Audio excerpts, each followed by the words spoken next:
Jarrett Allen felt like a guy whose, reputation got muddied a little bit by that first round series against the Knicks. In part by virtue of him being like self-aware enough and open and vulnerable enough to say like, yeah, it felt like the lights were kind of bright for me. I maybe didn't play my best basketball, like acknowledging what everybody else saw and being vocal about it.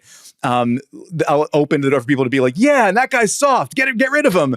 And then, come to find out, actually, all-star caliber center, not soft, like 18 and 12 on 65% shooting, passing the ball really well, super great perimeter, interior defender, someone you can funnel everybody at. Oh, that guy's actually really good. And what he has shown the last, month and a half or so is maybe in a way where if you thought he was somebody you might need to move away from, maybe instead somebody you need to make sure you keep around for as long as possible. Yeah, and I've been thrilled by it. It is funny that people latched onto that. And obviously, whenever a quote becomes a meme, it's going to get distributed pretty widely.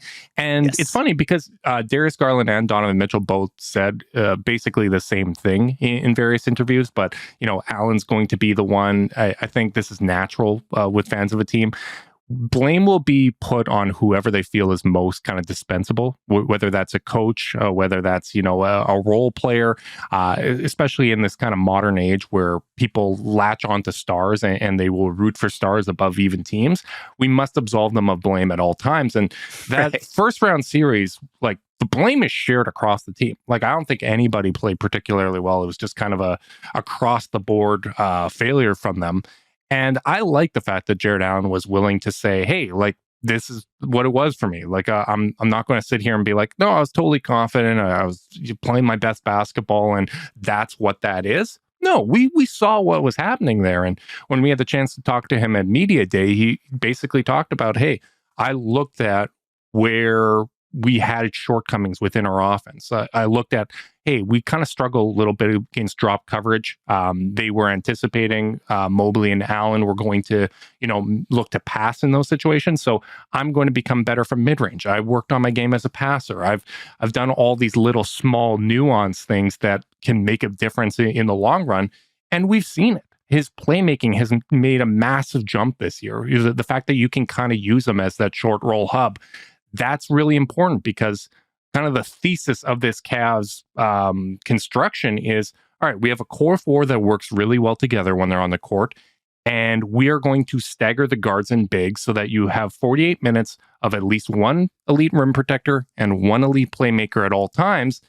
And if you can have Jarrett Allen kind of replicate that short roll playmaking that Evan Mobley does, you have continuity within your system. So I think him stepping up the way he has and doing so with Donovan Mitchell, that's the kind of growth that I think can pay long-term dividends for this team.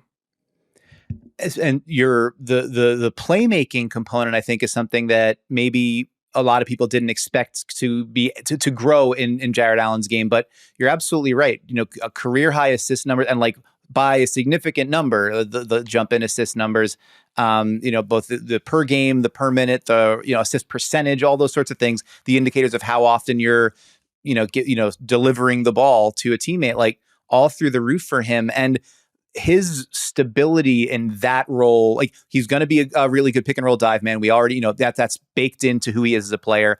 But yeah, if you've got that end, he's more comfortable making those reads, making those decisions when he's slipped the ball in space after, the defense traps the ball out of Donovan's hand or whatever. And he's also like a 50% shooter on floaters now. Like he's legitimately good there. I think like something like 12 for 23 or something from mid-range, like further out in the mid-range too. Like it's not, I don't imagine you're going to want to build the whole offense out of Jarrett Allen pick and pop mid-range jumpers, but it's nice to know that that's a club you've got in the bag if you need it.